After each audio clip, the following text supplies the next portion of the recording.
Merhaba arkadaşlar, örgü kanalıma hoş geldiniz. Minik bebeklerimiz için hem kolay hem de güzel tığ işi hırka yaptım. Bugün bu hırka anlatımını sizlerle paylaşmak istiyorum. Bu hırka modelini hem kız bebekler hem de erkek bebekler için yapabilirsiniz arkadaşlar. Her yaş için de uygun bir model. Yeni doğan bebeği de yapabilirsiniz. 1, 2, 3, 5 her yaş çocuklarınız için yapabilirsiniz. Ben bugün 6 aylık bir bebek ölçüsünde anlatıyorum. Standart ölçüde 6 aylık bebek ölçüsünde anlatıyorum. Hırka örgüsüne yakadan zincir yaparak başlıyorum. 1 yaşına kadar benimle aynı sayıda başlayabilirsiniz. Sadece bu arttırma sırasını daha az yaparsanız 3 aylık bebek için olur arkadaşlar. 1-2 sıra eksik yaparsanız 3 aylık ve yeni doğan bebek için yapabilirsiniz. Bu arttırma sırasını bir sıra fazla yaparsanız da 1 yaş bebeğiniz için olacaktır. Ben bugün 6 aylık bebek için yapıyorum. Ama sizin eliniz sıkıysa arkadaşlar benimle aynı sayıda başlarsanız sizin yaptığınız ölçü benim yaptığım ölçüden daha küçük olacaktır. Santimetre olarak da ölçüleri veriyorum. Siz ona göre el sıklığınızı karşılaştırabilirsiniz. Bu başlama sayısını fazla başlayabilirsiniz veya arttırma sırasını benim yaptığımdan fazla yapabilirsiniz. Örgüye başlamadan önce bakın ölçülerinde söylüyorum, fikriniz olsun. Kol altının buradan gövde genişliğini ölçüyorum. 26 santimetre. Yüksekliğini ölçüyorum. Kol altından yükseklik 19 santimetre. Kol yüksekliğini ölçüyorum. 17 santimetre kol yüksekliği var. Standart ölçüde 6 aylık bebek için güzel bir ölçü. Dediğim gibi sizin bebeğiniz kilolu bir bebekse 3 aylık bebek için olur. Zayıf bir bebekse 1 yaş bebek de çok rahat kullanabilir. Yaka örgüsünün burada bakın 3 tane düğme kullandım. Bu şekilde bir düğme ilik patı yaptım. Bakın buraya arkadaşlar yarım pat yaptım. Diğer taraflarını modelli yaptım. Açık olarak da görelim. Bakın bu şekilde. Ben bugün bu düğmeyi kullandım. Siz istediğiniz model düğmeleri tercih edebilirsiniz. Hırka örgüsünde iplik olarak beyaz renk iplik kullandım. 50 gram beyaz iplik yeterli arkadaşlar. 100 gram iplikten 50 gram iplik kullandım. Sarı renk iplikten yine 100 gram 320 metre olan iplikten bir yumak ipliğe ihtiyacımız var. 1,5 adet iplikle bunu bitirebilirsiniz arkadaşlar. Tığ olarak 5 numara 3 milimetre tığ kullandım. Sizin eliniz sıkıysa 3,5-4 milimetre tığları kullanmanızı tavsiye ederim arkadaşlar. Daha güzel olur. Benim elim çok sıkı değil. Yaptığım örgüler bakın yumuşak oluyor. Sizin eliniz sıkıysa tığ işi örgülerde yaptığınız örgüler sert olur. Bununla takım yapmak isterseniz bakın çok güzel model aynı renk bir şapka var.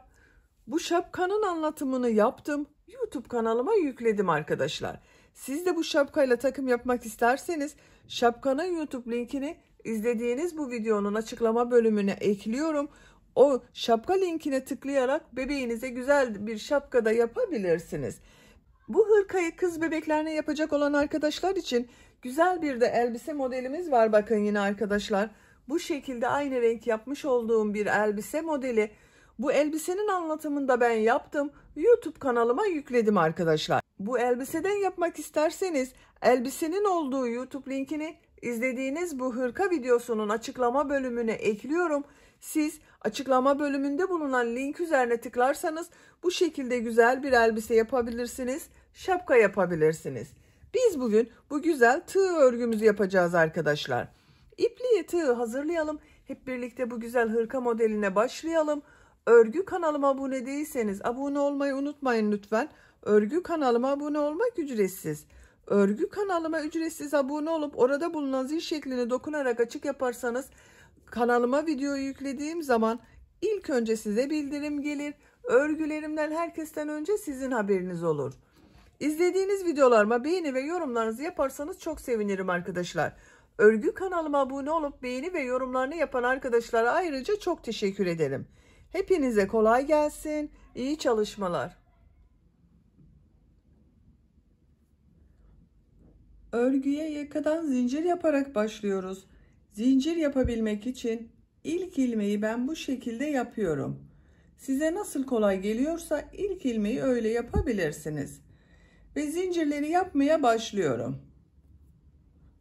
Çok sıkı zincirler yapmayalım arkadaşlar. Bu zincirler üzerine bir sonraki sırada trabzanlar yapacağız. 80 zincir yapıyorum.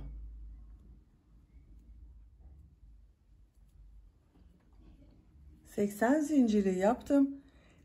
Çok sıkı zincir yapmadım bakın arkadaşlar, gördüğünüz gibi. Bu 80 zincirin kaç santimetre olduğunu da ölçüyorum.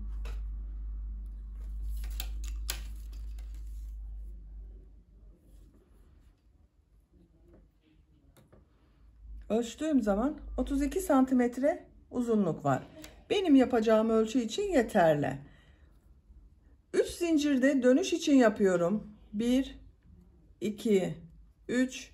Tığın üzerine iplik alıyorum. 1, 2, 3 ilmek atlıyorum. 4. ilmek içine trabzan yapıyorum. Ön bölüm için 11 trabzan yapıyorum. Bu 3 ilmek atladığımda bir trabzan. 1, 2, 3, 4, 5, 6, 7, 8, 9, 10, 11. 1, 2, 3, 4, 5, 6, 7, 8, 9, 10, 11 trabzanı yaptım. 2 zincir yapıyorum. Yanında bulunan, bakın, ilmek içine, aynı ilmeği değil, yanında bulunan ilmek içerisine kol bölümü için ilk trabzanı yapıyorum. Kol bölümüne 18 trabzan yapacağız. 1, 2, 3, 4, 5, 6, 7, 8, 9, 10, 11, 12, 13, 14, 15, 16, 17, 18. Kol bölümü için 18 trabzan yaptım. 2 zincir yapıyorum. Arka bölüm için yanında bulunan ilmeğe ilk trabzanı yapıyorum. Arka bölüm için 22 trabzan yapıyorum. 1, 2, 3, 4, 5, 6, biraz hızlı yapıyorum arkadaşlar bu arayı. 7, 8, 9, 10, 11, 12, 13, 14, 15, 16, 17, 18, 19, 20, 21, 22. Arka bölüm için 22 trabzan yaptım. 2 zincir yapıyorum. Kol bölümü için 18 trabzan yapıyorum. Bu kol da 18 trabzan yaptık. Buraya da 18 trabzan yapıyorum. 18 trabzanı yapalım. 18 trabzanı yaptım. 2 zincir yapıyorum. Ön bölüm için 11 trabzan yapıyorum. 1 2 3 4 5 6 7 8 9 10 11 trabzanı yaptım. Yakanın ayrımlarında yaptık bu sırada arkadaşlar. Bu sırada ön bölümler için 11 trabzan, kol bölümleri için 18 trabzan, arka bölüm için de 22 trabzan yaptık. İkinci sıradayız. İkinci sırada bu 2 zincir yaptığımız yerlerde 1 trabzan, 2 zincir, 1 trabzan şeklinde arttırmalar yapacağız. Bir zincir yapıyorum, örgüyü çeviriyorum. İlk ilmek üzerine trabzan yapıyorum. Diğer ilmekleri de trabzan yaparak devam ediyorum.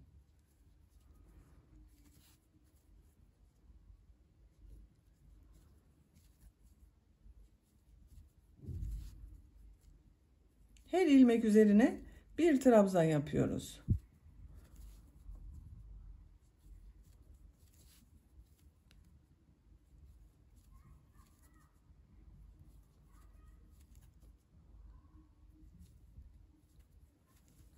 Bakın 2 zincir yaptığım yere geldim. Buraya bir trabzan, 2 zincir, bir trabzan yapıyorum.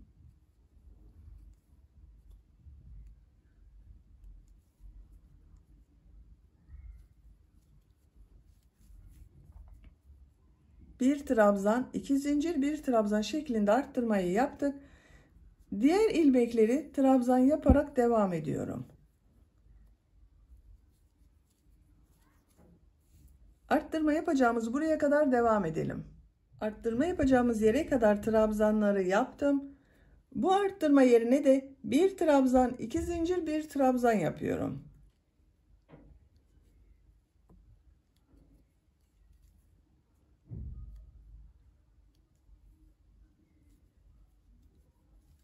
Bakın bir trabzan, 2 zincir, bir trabzan yaptım. Bu bir trabzanın birisi kol bölümü için, bir diğeri arka bölüm için oldu. Diğer ilmekleri trabzan yaparak devam ediyorum. Arttırma yapacağımız buraya kadar devam edelim. Arttırma yapacağımız yere kadar trabzanları tamamladım. Bu arttırma yerine bir trabzan, 2 zincir, bir trabzan yapıyorum. Bir trabzan, 2 zincir, bir trabzan. Kol bölümünde bulunan ilmeklere trabzan yaparak devam ediyorum. Arttırma yapacağımız buraya kadar devam edelim. Arttırma yapacağımız yere kadar bakın trabzanları tamamladım.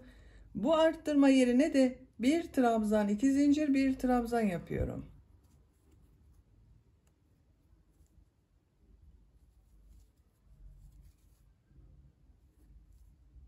İlmeklere trabzan yaparak devam ediyorum.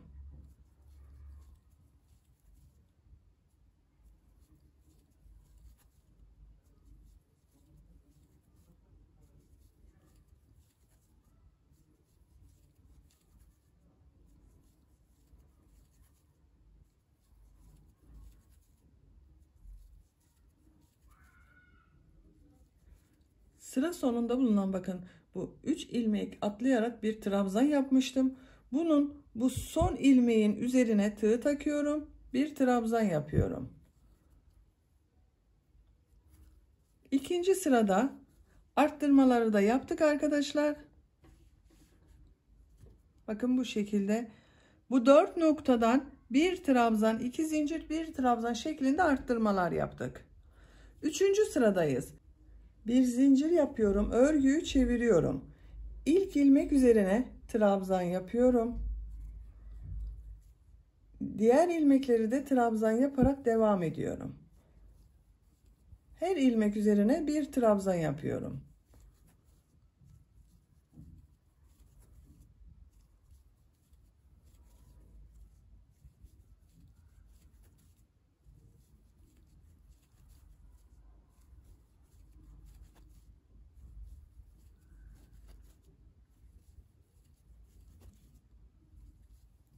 Arttırma yapacağım yere kadar bakın trabzanları yaptım. Bu arttırma yerine bir trabzan, 2 zincir, bir trabzan yapıyorum.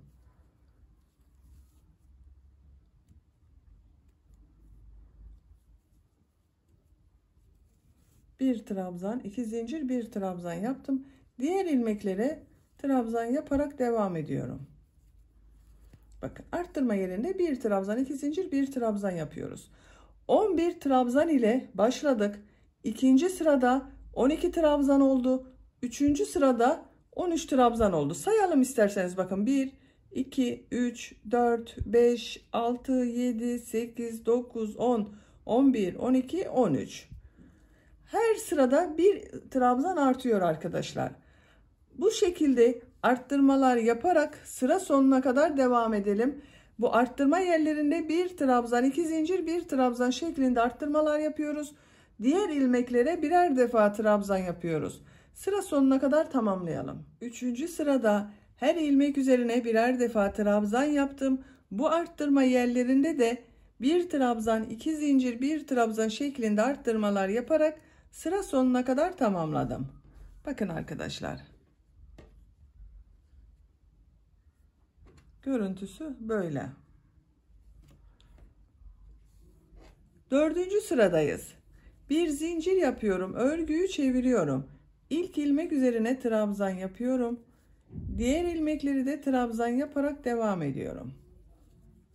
Arttırma yapacağımız buraya kadar devam edelim. Arttırma yapacağımız yere kadar trabzanları tamamladım. Bu arttırma yerine bir trabzan, 2 zincir, bir trabzan yapıyorum.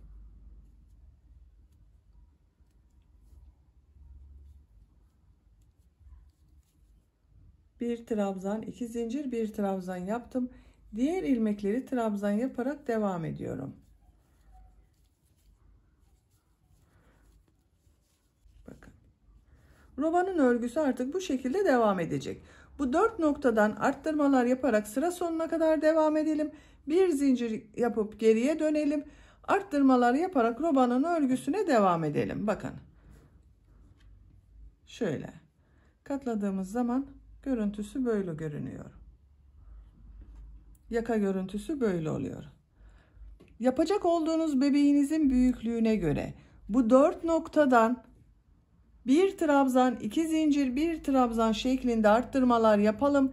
Diğer ilmeklere de birer defa trabzan yaparak robanın yüksekliğini tamamlayalım. Yakadan başladığım roba örgüsünü 11 sıra olarak tamamladım. Sayıyorum. 1, 2, 3, 4, 5, 6, 7, 8, 9, 10, 11. Santimetre olarak da ölçüyorum. Bakın bu şekilde ölçüyorum. 10 santimetre yükseklik var. Benim yapacağım ölçü için bu yeterli. Siz daha büyük bebek için yapıyorsanız bir sıra daha roba yaparsanız iyi olacak arkadaşlar. 12. sırada kolları gövdeden ayıracağız. Örgümüzü gövdenin örgüsüyle devam edeceğiz.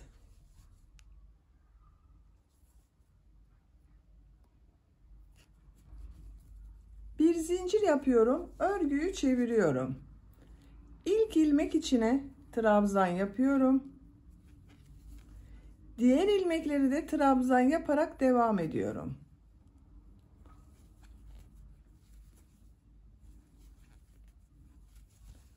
Arttırma yerine kadar devam edelim. Arttırma yapacağım yere kadar trabzanları yaptım. Bu arttırma yerine bu sırada 2 trabzan yapıyorum. Buraya kadar birer trabzan yapmıştım. Buraya 2 trabzan yapıyorum. 1, 2, 3 zincir yapıyorum. Kolda bulunan bütün ilmekleri atlıyorum. Burada bulunan arttırma yaptığım zincir boşluğuna 2 trabzan yapıyorum. 3 zincir yaparak kol altını buraya oluşturduk bakın arkadaşlar. Diğer ilmekleri de trabzan yaparak devam ediyorum. Arttırma yerine kadar devam edelim. Arttırma yapacağım yere kadar trabzanları yaptım. Bu 2 zincirin içine 2 trabzan yapıyorum.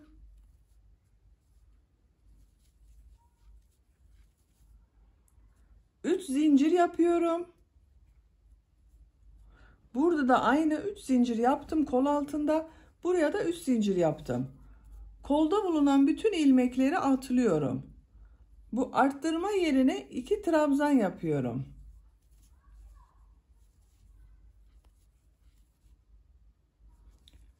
Diğer ilmekleri birer defa trabzan yaparak devam ediyorum.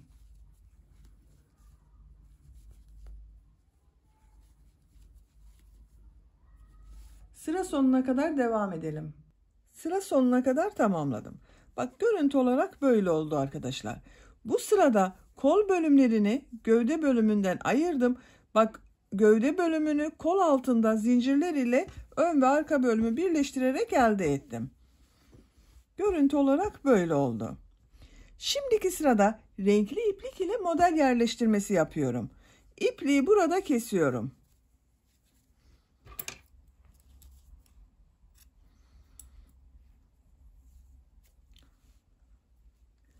Model yerleştirmesine bak şu şekilde örgünün düz tarafından başlıyorum arkadaşlar. Bak buradan belli oluyor. Örgünün düz tarafı burası. Sizin diğer tarafta bittiyse de buradan başlayabilirsiniz.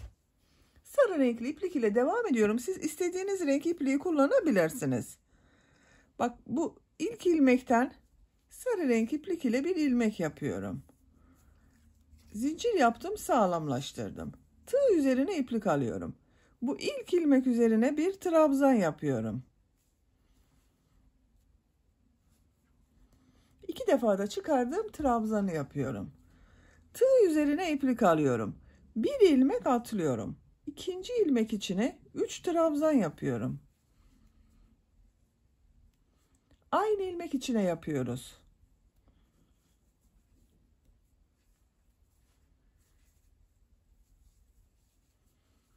Bak bu ipleri de burada tutuyorum. Bak aynı ilmek içine 3 trabzan yaptım. Tığ üzerine iplik alıyorum. Bir ilmek atlıyorum. İkinci ilmek içine 3 trabzan yapıyorum.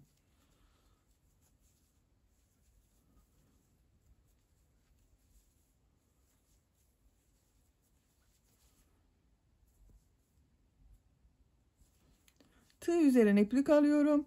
Bir ilmek atlıyorum. İkinci ilmek içine 3 trabzan yapıyorum. Bu sırayı bu şekilde devam ediyoruz.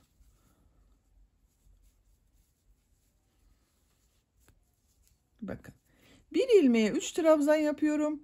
Arada bir ilmek atlıyorum. İkinci ilmeğe 3 trabzan yapıyorum. Bu şekilde devam edelim arkadaşlar.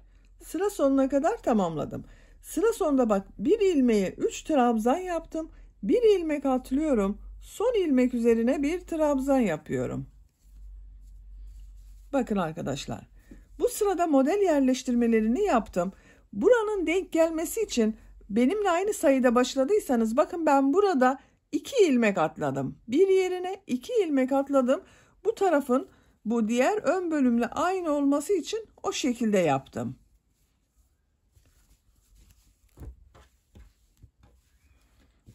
Bak bu şekilde görünüyor. Bir zincir yapıyorum. Örgüyü çeviriyorum. Bu ilk ilmek üzerine bak. Trabzanın üzerine bir sık iğne yapıyorum. Bu bir ilmeği atlıyorum. İkinci ilmek üzerine bir sık iğne, 2 zincir, bir sık iğne yapıyorum.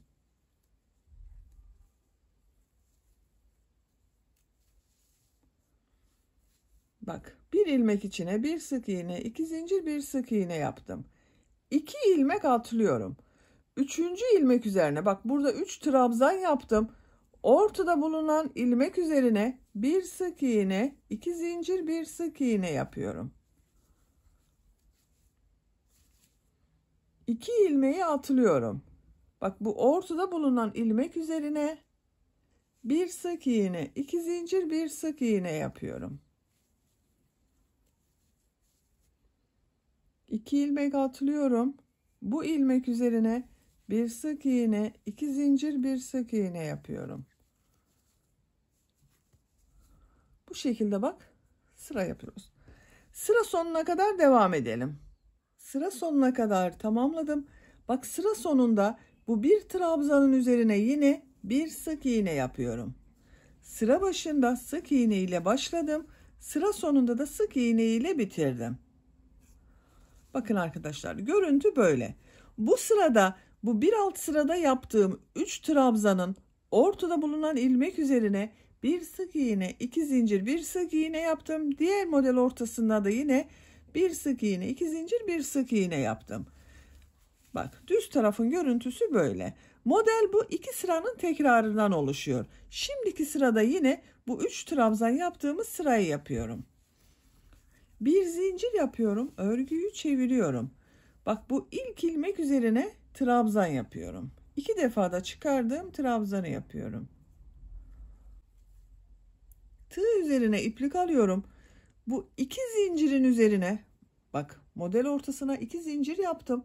Bu 2 zincir üzerine 3 trabzan yapıyorum.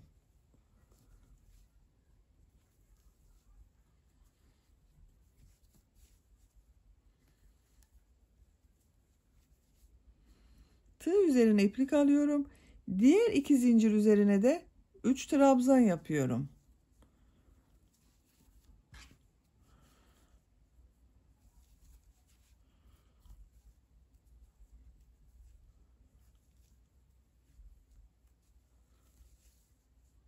Bak bu 2 zincir üzerine de 3 trabzan yapıyorum.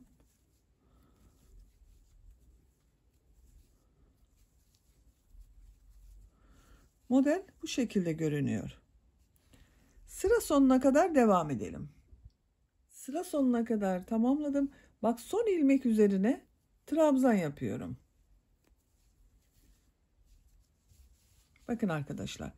İkinci model sırasında başladım. Bu şekilde oldu. Bir zincir yapıyorum. Örgüyü çeviriyorum. İlk ilmek üzerine sık iğne yapıyorum. Bir ilmek atlıyorum. Bu ilmek üzerine bak 3 trabzanın ortasında bulunan ilmek üzerine bir sık iğne, 2 zincir, bir sık iğne yapıyorum. 2 ilmek atlıyorum. Bak burada bulunan ortada bulunan ilmek üzerine bir sık iğne, 2 zincir, bir sık iğne yapıyorum.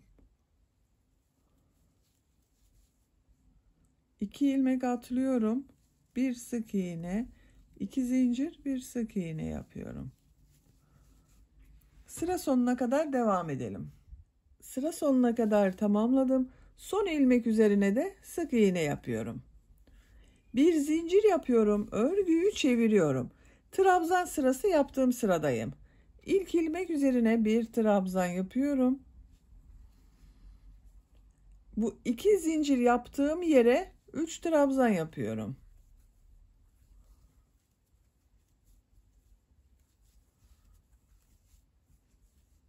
Bak diğer 2 zincir üzerine de 3 trabzan yapıyorum.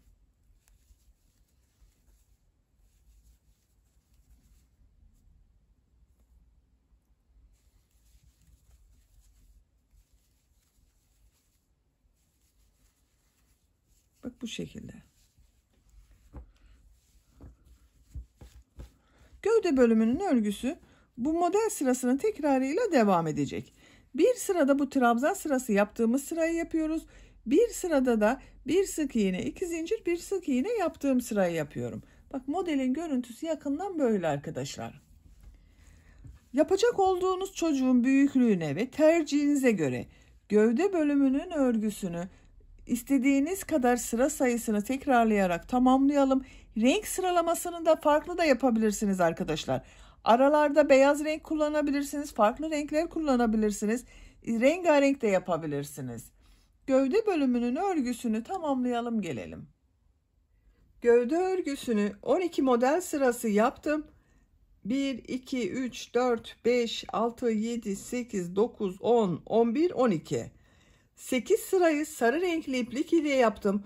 9. sırada bakın bu sık iğne, 2 zincir, 1 sık iğne yaptığımız sıradan başladım. 9. sırayı beyaz renkli yaptım. 10. model sırasına yine sarı renkli yaptım. 11. model sırasını beyaz renkli yaptım. 12. sırayı sarı renkli yaptım. Tercihime göre bu şekilde yaptım. Siz isterseniz tek renk olarak devam edebilirsiniz. Bakın burada bitirdim gövde örgüsünü arkadaşlar. Bu 3 trabzan yaptığım sırayı bitirdim. Şimdi bu ön patta pıtırcık modeli yapıyorum. Siz tercihinize göre 1-2 model sırası devam edebilirsiniz. Bakın en son ilmeğe trabzan yaptım. 2 zincir yapıyorum. Bu ilmek üzerine sık iğne yapıyorum. Bakın bu ilmeği atlıyorum. Bu ilmek üzerine bir sık iğne, 2 zincir, bir sık iğne yapıyorum. Burayı atlıyorum. Bakın buraya bir sık iğne, 2 zincir, bir sık iğne yapıyorum. Bu ilmeği atlıyorum. Bu ilmek üzerine bir sık iğne, 2 zincir, bir sık iğne yapıyorum. Bakın bu şekilde pıtırcık modelleri yapıyoruz. Bu beyazı bitirdiğim, sarıya başladığım yere kadar devam edelim. Buraya kadar bakın pıtırcık modelleri yaptım. Buradan itibaren sık iğne devam ediyorum. Bakın bu ilmek üzerine sık iğne yapıyorum. Her ilmek üzerine bir sık iğne yapıyorum.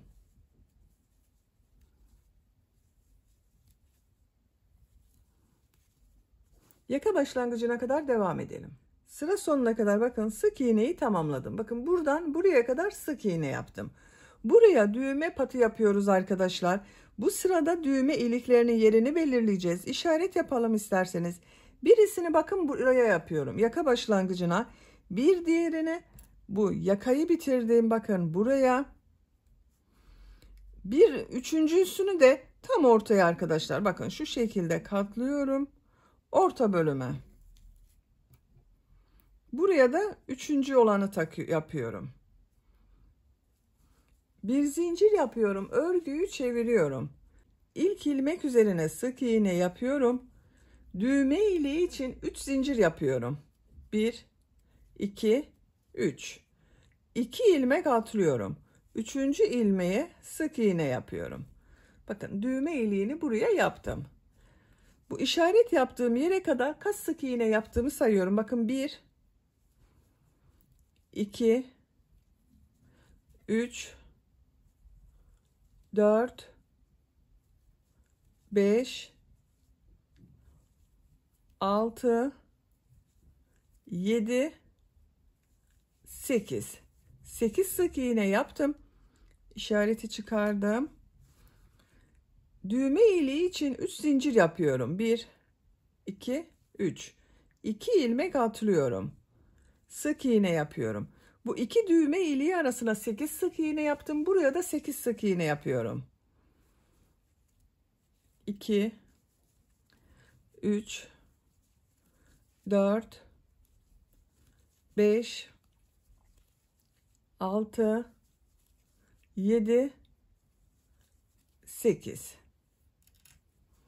Düğme iliği için 3 zincir yapıyorum. 2 ilmek atlıyorum. Bu ilmeğe sık iğne yapıyorum. Bakın arkadaşlar, 3 düğme iliğinin yerini buraya belirledim. 1, 2, 3.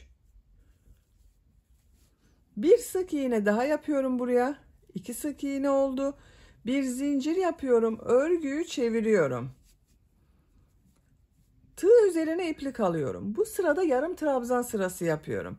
Bakın ilk ilmek üzerine yarım trabzan yapıyorum. Diğer ilmeklere yarım trabzan yaparak devam ediyorum.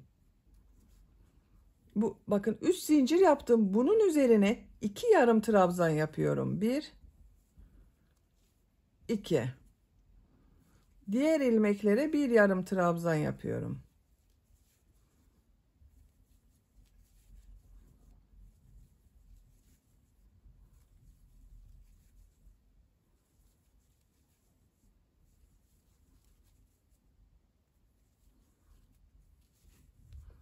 Bakın buraya yine 2 yarım trabzan yapıyorum. Diğer ilmeklere 1 yarım trabzan yapıyorum. Bakın arkadaşlar, bu şekilde düğme iliklerinin yeri.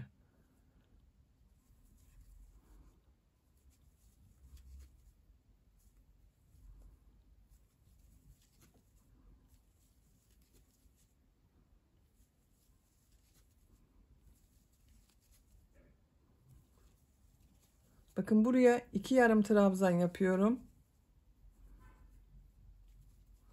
Son ilmeğe 1 yarım trabzan yapıyorum. Bakın bu patı yaptım. Burada bir düz bir ters boşluktan alarak trabzan yapacağız. Bu ilmekler üzerine sık iğne yapıyorum. Tığ üzerine iplik alıyorum. Bakın bu trabzanı boşluktan alıyorum. Trabzan yapıyorum. Ters taraftan boşluktan alıyorum. Trabzan yapıyorum. Düz taraftan boşluktan alıyorum. Trabzan yapıyorum. Bir düz bir ters boşluktan alarak trabzan yapıyorum arkadaşlar.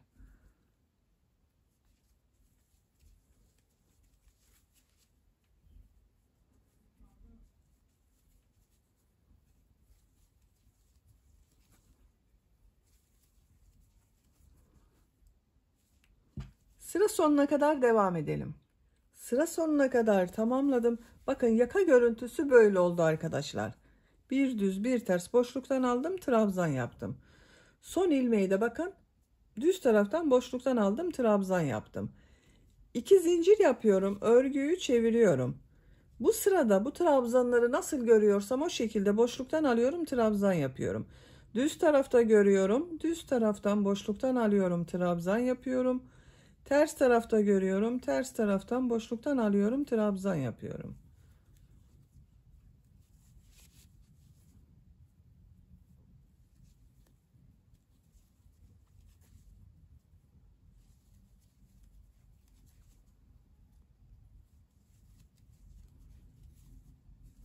Bakın düz tarafın görüntüsü böyle. Sıra sonuna kadar devam edelim. Sıra sonuna kadar tamamladım. Bu sırada trabzanları nasıl görüyorsam o yönde boşluktan aldım, trabzan yaptım.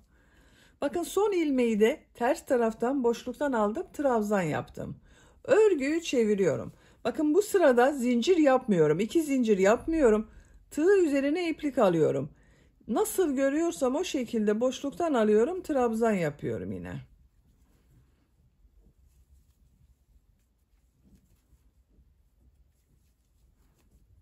Bakın burada zincir yapmamamın sebebi arkadaşlar, buranın yuvarlak bir görüntü olması için. Düz taraftan boşluktan alıyorum, trabzan yapıyorum. Ters taraftan boşluktan alıyorum, trabzan yapıyorum. Sıra sonuna kadar devam edelim. Sıra sonuna kadar tamamladım. Bu sırada yine trabzanı nasıl görüyorsam o yönde boşluktan aldım, trabzan yaptım. En son bakın ters tarafta boşluktan aldım, trabzan yaptım. Tığ üzerine iplik almadan buraya ilmek kaydırma yaparak bitiriyorum. Bakın yuvarlak bir görüntü elde ettim. Buraya kadar ilmek kaydırma yapıyorum arkadaşlar. İlmek kaydırma yapıyorum. İlmek kaydırma yapıyorum. Bakın. Görüntüsü böyle oldu. Burada sık iğne yapıyorum.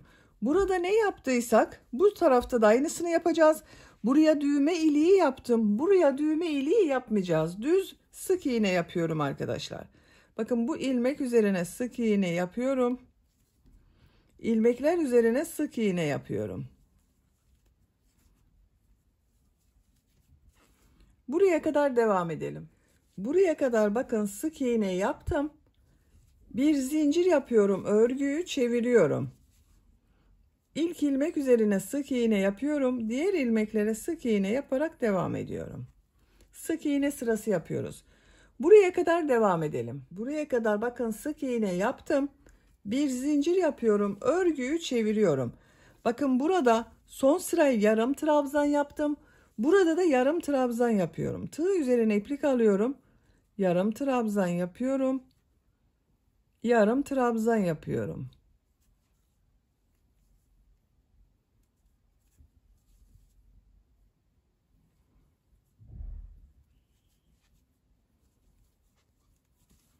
buraya kadar devam edelim. Yarım trabzan yaparak sıra sonuna kadar tamamladım. Bakın bu şekilde oldu arkadaşlar. Düğme patını buraya yaptım. Bakın buraya düğme iliği yaptım. Buraya düğmesini dikeceğiz. Gövde bölümünde de pıtırcık modelleri yaparak devam ediyorum. Bakın burada pıtırcık modelleri yaptım. Burada da aynısını yapıyorum. İlmek kaydırma yaparak bu beyaz ilmeğin olduğu yere geçiyorum. Bakın ilmek kaydırma yapıyorum. İlmek kaydırma yapıyorum. Buraya bir sık iğne, 2 zincir, bir sık iğne yapıyorum. Bir ilmek atlıyorum. Bir sık iğne, 2 zincir, bir sık iğne yapıyorum. Bir ilmek atlıyorum. Bir sık iğne, 2 zincir, bir sık iğne yapıyorum. Sıra sonuna kadar devam edelim. Sıra sonuna kadar pıtırcık modellerini yaptım. Burada da devam ediyorum arkadaşlar. Bakın en son köşeye bir pıtırcık modeli yaptım. Bir ilmek atlıyorum. Bir sık iğne, 2 zincir, bir sık iğne yapıyorum. Bir ilmek atlıyorum. Bir sık iğne, 2 zincir, bir sık iğne yapıyorum. Bir ilmek atlıyorum. Bir sık iğne, 2 zincir, bir sık iğne yapıyorum. Sıra sonuna kadar devam edelim. Sıra sonuna kadar pıtırcık modelini yaptım. Bakın bu ilmeğe pıtırcık yaptım. İlk yaptığım bu ilmek ile ilmek kaydırma yaparak birleştiriyorum. İpliği kesiyorum.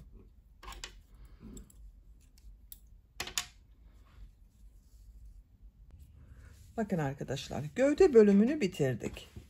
Bakın bu şekilde oldu. Güzel oldu. Şimdi kollarını yapalım. Hırkanın kol örgüsünün birisini bakın ben bu şekilde yaptım. Diğer kol örgüsünü sizinle birlikte yapalım. Kol örgüsüne bakın buradan başlıyorum. Burada bakın gövde bölümünü yaparken arttırmaları bitirdikten sonra bir sıra beyaz renk iplik ile yaptım. Trabzan yaptım. Kolda da devamı olarak bir sıra trabzan yapıyorum. Model yerleştirmeden önce trabzan yapıyoruz. Kol altında bakın bu ilmeğe iplik bağlıyorum. Buradan ilmek yapıyorum. Trabzanın yönüne bakıyorum. Bakın arkadaşlar bu şekilde devam etmem gerekiyor. Tığ üzerine iplik alıyorum. Bu ilk ilmek üzerine trabzan yapıyorum. Diğer ilmeklere trabzan yaparak devam ediyorum. Her ilmek üzerine bir trabzan yapıyoruz.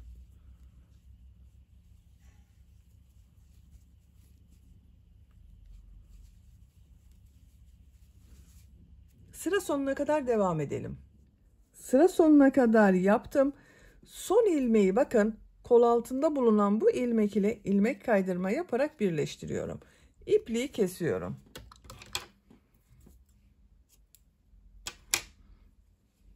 İlmek içinden çektim. Bakın bir sıra beyaz renk iplik ile trabzan yaptım. Burayı devam ettim arkadaşlar. Şimdi sarı renk iplik ile model yerleştirmeye başlıyorum.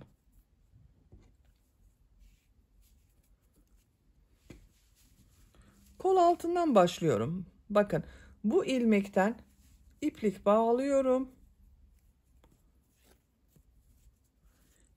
Sarı renk iplik ile ilmek yapıyorum. 3 zincir yapıyorum. Tığ üzerine iplik alıyorum. Aynı ilmek içine 2 trabzan yapıyorum. 3 trabzandan model yapıyoruz. Bakın bu ilk başta yaptığım 3 zincirde bir trabzan oluyor. Tığ üzerine iplik alıyorum. Bir ilmek atlıyorum. İkinci ilmeğe 3 trabzan yapıyorum.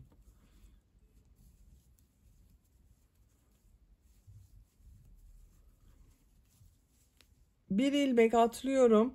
3 trabzan yapıyorum.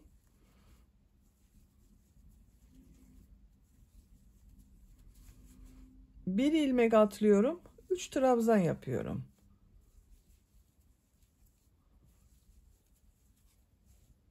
Sıra sonuna kadar devam edelim.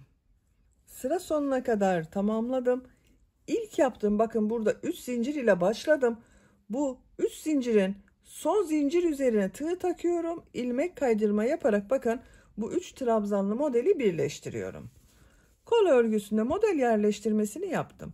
Kola kaç model yerleştirdiğimi sayıyorum arkadaşlar. 1, 2, 3, 4, 5, 6, 7, 8, 9, 10, 11, 12, 13, 14, 15, 16, 17, 18, 19 model yaptım kol üzerine. Şimdi bu bir sık iğne, 2 zincir, bir sık iğne yaptığımız sıradayız. Bakın gövde bölümünde yaptığımızın aynısını yapıyorum. Bir zincir yapıyorum, örgüyü çeviriyorum. Bu ilk ilmek üzerine ilmek kaydırma yapıyorum.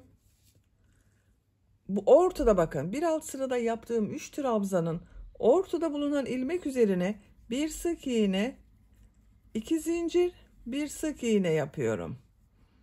2 ilmek atlıyorum. Bakın ortada bulunan ilmek üzerine bir sık iğne, 2 zincir, bir sık iğne yapıyorum.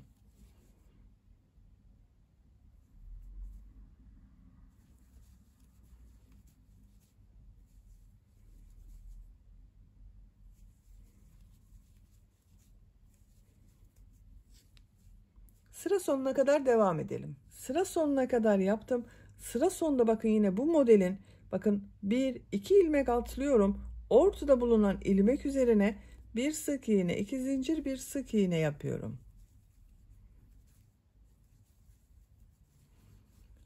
Bu ilk yaptığım bir sık iğne, 2 zincir, bir sık iğne var. Bakın burada bunun bu ilk sık iğne ile ilmek kaydırma yaparak sırayı birleştiriyorum. Görüntüsü bakın böyle oldu arkadaşlar. Şimdi 3 trabzan sırasındayım. Bir zincir yapıyorum, örgüyü çeviriyorum. Bu 2 zincirli boşluğa ilmek kaydırma yaparak geçiş yapıyorum. Bakın bu şekilde oldu. 3 zincir yapıyorum. Tığ üzerine iplik alıyorum. 2 trabzan yapıyorum. Bakın bu 3 zincirle birlikte 3 trabzan oldu. Tığ üzerine iplik alıyorum. Bu 2 zincirli boşluğa bakın 3 trabzan yapıyorum.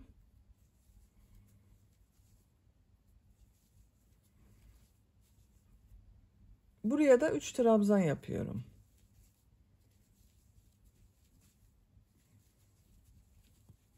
Sıra sonuna kadar devam edelim.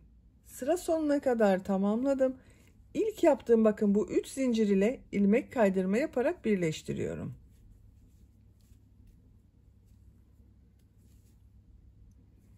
Bir zincir yapıyorum. Örgüyü çeviriyorum.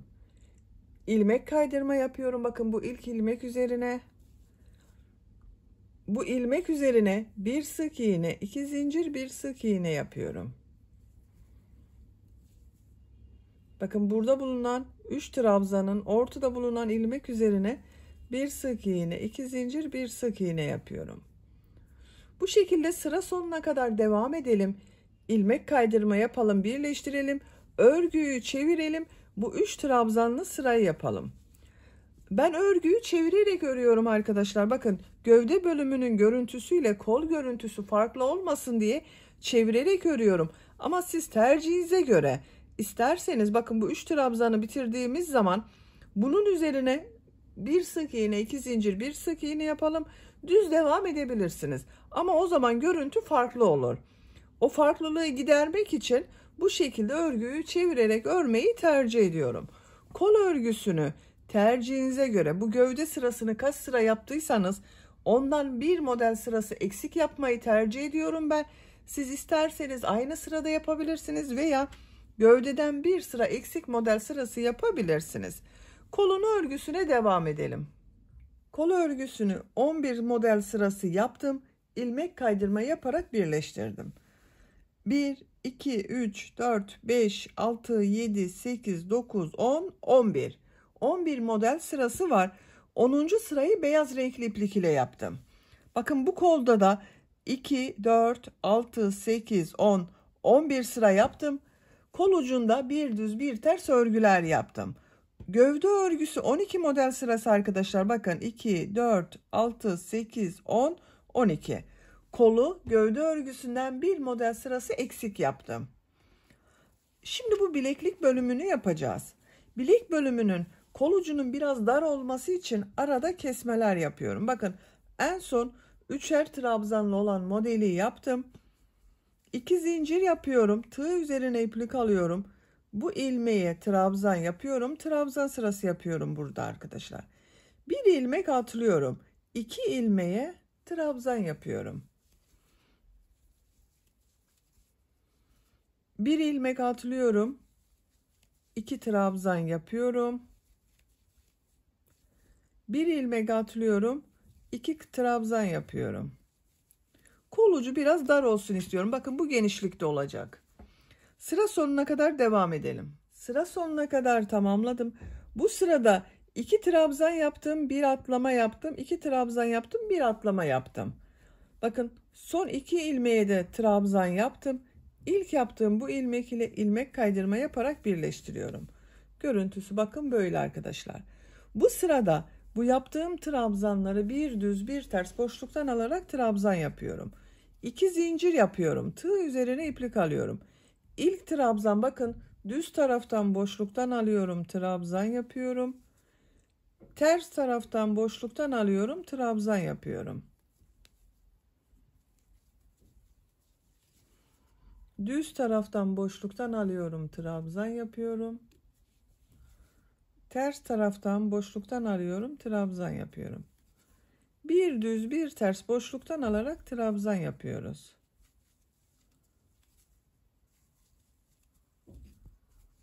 Sıra sonuna kadar devam edelim. Sıra sonuna kadar bir düz bir ters boşluktan aldım, trabzan yaptım. Bakın son trabzanı düz taraftan boşluktan aldım, trabzan yaptım. Bu 2 zincir yaptığım bakın bu ilmek ile ilmek kaydırma yaparak birleştiriyorum. Sıra başında yaptığım bu 2 zincir ters tarafta görünen trabzan oldu bakın. 2 zincir yapıyorum. Bu sırada yaptığımız bu trabzanları nasıl görüyorsam o yönde boşluktan alıyorum, trabzan yapıyorum. Bakın düz tarafta görüyorum. Düz taraftan boşluktan alıyorum, trabzan yapıyorum. Ters tarafta görüyorum. Ters taraftan boşluktan alıyorum, trabzan yapıyorum.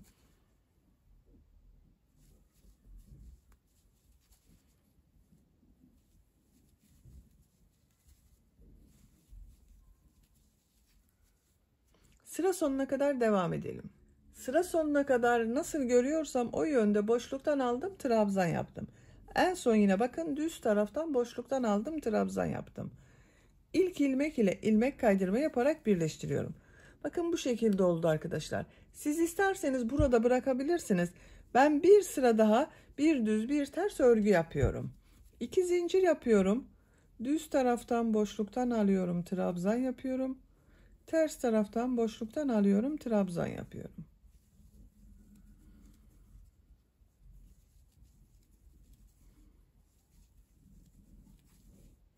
Sıra sonuna kadar devam edelim. Sıra sonuna kadar tamamladım. İlmek kaydırma yaparak birleştirdim. İpliği kesiyorum.